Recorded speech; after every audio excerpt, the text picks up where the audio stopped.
Hello, good morning, all of you. How are you? I hope you will be fine. And today we will start chapter 4, which is motion in a plane means 2D motion.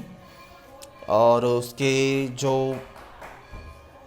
की points हैं यानी syllabus में हैं और जो है वो introduction, scalars and vectors, multiplication of vectors by real numbers, addition and subtraction of vectors graphically method, then resolution of vectors, vector addition, analytical method, then motion in a plane with constant acceleration, then relative velocity in 2 dimension, then projectile motion, then uniform circular motion. So these are the key points we have to discuss. अभी मुझे पता लगा just I am just making video. Today is Tuesday evening and time is 7:20.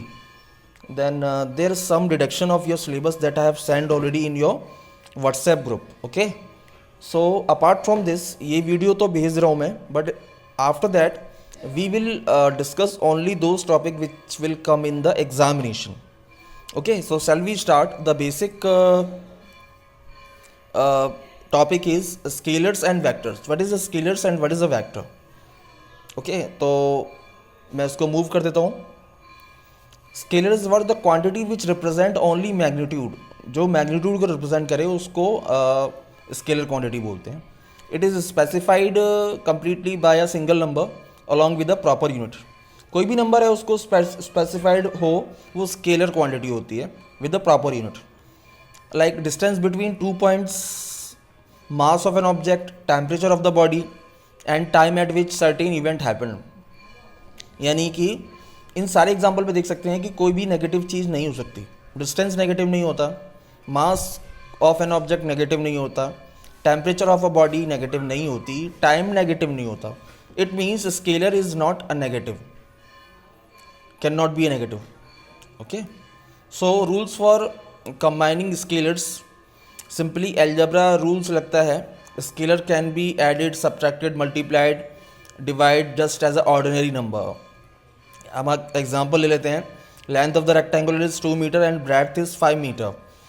तो उसका perimeter क्या होगा? Twice of length plus breadth is equals to 2 plus 5 which is equals to 2 into 7, 14 meter. And again scalar quantity is always positive. Scalar quantity क्या है? Always positive. Now we will discuss vector is a vector quantity. Vector क्या है?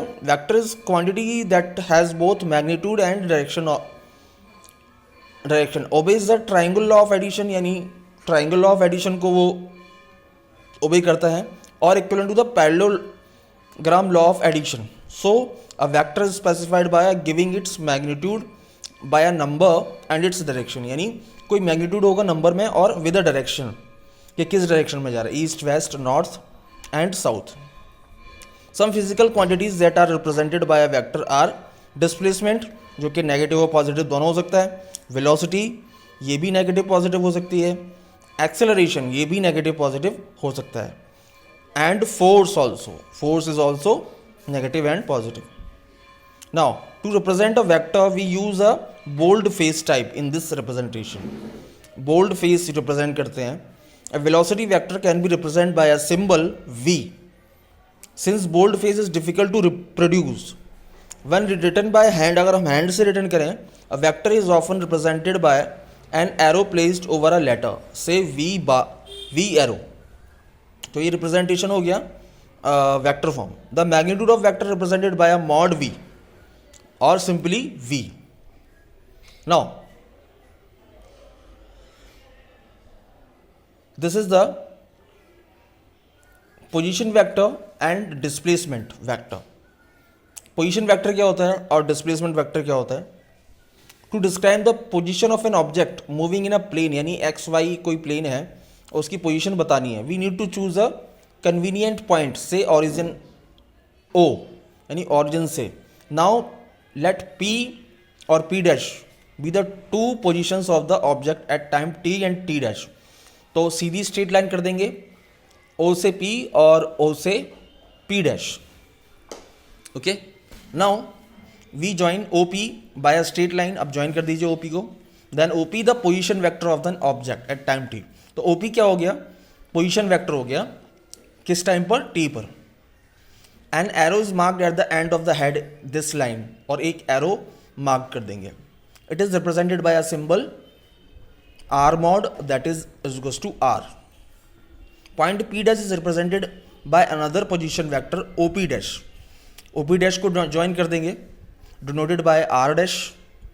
ये इसकी magnitude हो गया position vector का. The length of the vector r represent the magnitude of the vector. जैसा कि मैंने बोला कि जो r है वो मैग्नीट्यूड हो गया पोजीशन वेक्टर का. And its direction. If object moves p dash path is called displacement vector. अगर कोई ऑब्जेक्ट p से p डैश मूव करता है तो उसको बोलते हैं displacement vector corresponding to the motion. यानी मोशन कहाँ से? Point p at time t to p dash at time t dash. Now it is noted that displacement vector is a straight line. Displacement vector क्या होता है? Straight line होती है, line joining the initial and final point of the position vector. यानी position vector की initial और final point को join करने वाली लाइन को हम पोजीशन वेक्टर बोलते हैं. And does not depends on actual path, और ये एक्चुअल पाथ पर डिपेंड नहीं करता. Now magnitude of displacement is either less or equal to the path length of object between two points. Same है कि distance displacement या तो distance के इक्वल होगा या उसके लेस होगा, because displacement is a vector quantity. Okay, and it is the shortest distance between the final and initial position. So इस बात को हम इस तरीके से समझ सकते हैं डिस्प्लेसमेंट वेक्टर को. Now equality of vectors. Equal vectors कैसे हम फाइंड करेंगे? Two vectors A B suppose कीजिए are said to be equal if and if only if they are having same magnitude and same direction. Figure A में आप देख सकते हैं दो वेक्टर हैं A and B. Figure A shows two equal vectors A and B. We can easily check their equality. Shift B is parallel to shift itself until a tail Q coincide with O. यानी O और Q coincide कर रहे हैं और parallel कर रहे हैं, है ना? दोनों parallel हैं और same direction में हैं, तो vector A is equals to vector B. Now figure B shows A dash and B dash vector are unequal, because आप देख के ही बता सकते हो कि these two vector are in different direction. Different direction means they are unequal vector. So thank you very much.